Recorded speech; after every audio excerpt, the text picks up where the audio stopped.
मैं गुड़गांव और hill state से बिलोंग करता हूँ। वहाँ पे कुछ प्रोजेक्ट्स के अंदर मैंने काम किया, काफ़ी जो एग्री डेवलपर थे उनके साथ हम काम करते थे, चीज़ें करते थे। फिर मेरी लाइफ में कुछ चीज़ें ऊपर नीचे हुई, सही से प्रैक्टिकली अच्छे टाइप से वर्किंग नहीं हो पाई। तो इसके लिए फिर I am looking for the mentorship कि मुझे ऐसी कोचिंग, ऐसी मेंटरशिप मिले कि मैं और ज़्यादा लर्न और ज़्यादा ग्रो कर पाऊँ। मेनली जो मैं चैलेंज फेस कर रहा था गुड़गांव मार्केट के अंदर, सेल्स के साथ में, कंपटीशन के साथ में और थोड़ा-सा क्लाइंट बिहेवियर के ऊपर में। तो ये सारी चीज़ों के जो चैलेंजेस थे, ये कहीं न कहीं मेरे 100% तक रिज़ॉल्व हो गए विद सर की कोचिंग के साथ में, उनके मेंटरशिप के साथ में।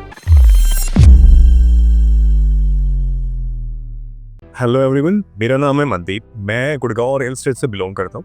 वहाँ पे कुछ प्रोजेक्ट्स के अंदर मैंने काम किया, काफ़ी जो एग्री डेवलपर थे उनके साथ हम काम करते थे, चीज़ें करते थे। फिर मेरी लाइफ में कुछ चीज़ें ऊपर नीचे हुई, सही से प्रैक्टिकली अच्छे टाइप से वर्किंग नहीं हो पाई। तो इसके लिए फिर I am looking for the mentorship कि मुझे ऐसी कोचिंग, ऐसी मेंटरशिप मिले कि मैं और ज़्यादा लर्न और ज़्यादा ग्रो कर पाऊँ। इसके रिगार्डिंग मैंने सर्च किया, सबसे ऊपर जो टॉप में नेम आया वो था डॉक्टर अमोल सर का।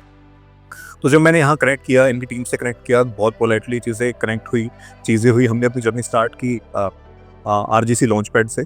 और उसके बाद में मेरी लाइफ जर्नी फिर आगे बढ़नी स्टार्ट हो गई। मेनली जो मैं चैलेंज फेस कर रहा था गुड़गांव मार्केट के अंदर, सेल्स के साथ में, कंपटीशन के साथ में और थोड़ा-सा क्लाइंट बिहेवियर के ऊपर में। तो ये सारी चीज़ों के जो चैलेंजेस थे, ये कहीं न कहीं मेरे 100% तक रिज़ॉल्व हो गए विद सर की कोचिंग के साथ में, उनके मेंटरशिप के साथ में। तो एक नेक्स्ट लेवल पे मैं चीज़ों को लेके जा पाया और आज हूँ मैं फ़िलहाल नागपुर के अंदर। और नागपुर से मेरी जो जर्नी थी वो रियल एस्टेट सीईओ कोचिंग के अंदर थी। और यहाँ पे रह के मैं इतने सारे प्रोजेक्ट के अंदर मैंने विज़िट की, मैंने चीज़ें देखी। तो पूरा ही मेरा एक हिसाब से ये कह सकते हैं कि माइंड शिफ्ट हुआ है। काफ़ी सारे जो बिलीफ सिस्टम थे जो हमने ट्रेनिंग के दौरान भी तोड़े, लेकिन जब हम ऑन ग्राउंड रहते हैं तो काफ़ी सारे बिलीफ सिस्टम आपके और चेंज होते हैं। आपकी माइंड मैपिंग दोबारा से क्लीन हो जाती है। हमारा बिल्कुल जैसे एक ट्रिप के बाद में चीज़ें चलती हैं कि हम फ्रेश और क्लीन होके आते हैं, वही मैंने यहाँ नागपुर की जर्नी में फ़ील किया, लेकिन रियल एस्टेट के साथ में, कि रियल एस्टेट में भी आप फ्रेशमेंट कैसे ले सकते हो, as a tour, as a trip की टाइप से ये कोचिंग है। तो मतलब इतनी ईज़ी गोइंग कोचिंग है, इतनी स्मूथ चीज़ें हैं कि आपको समझ में ही अलग टाइप से आती है, सारी चीज़ें डेप्थ के साथ से आपको समझ में आ रही होती हैं। तो मेरा रिकमेंडेशन खुद का तो है ही है, साथ में जो सारे टीम है इनकी, वो टीम की जो वर्किंग है, जो सिनेरियो है, सपोर्ट है, वो बहुत ज़्यादा है।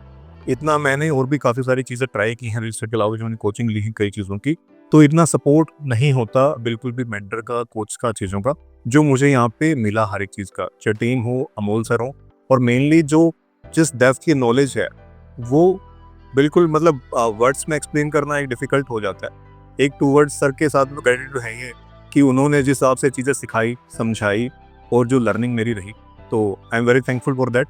और मैं सबको यही सजेस्ट करूंगा कि ज़रूर अपनी कोचिंग का सफ़र जिस भी आप पॉइंट से स्टार्ट कर रहे हैं, आप भले ही लॉन्च पैड से स्टार्ट कर रहे हैं, आप भले ही मास्टरमाइंड से स्टार्ट कर रहे हैं, और आप सीईओ कोचिंग तक का सफ़र आप ज़रूर आगे तय करें। इसके बाद भी मेरी जो जर्नी है वो सर के साथ कंटिन्यू रहेगी।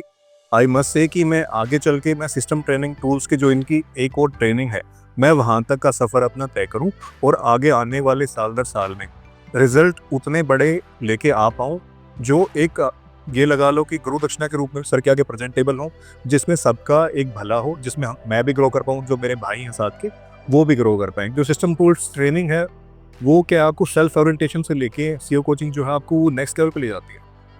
तो यही है मेरा रिकमेंडेशन और यही है चीज़ें। Thank you.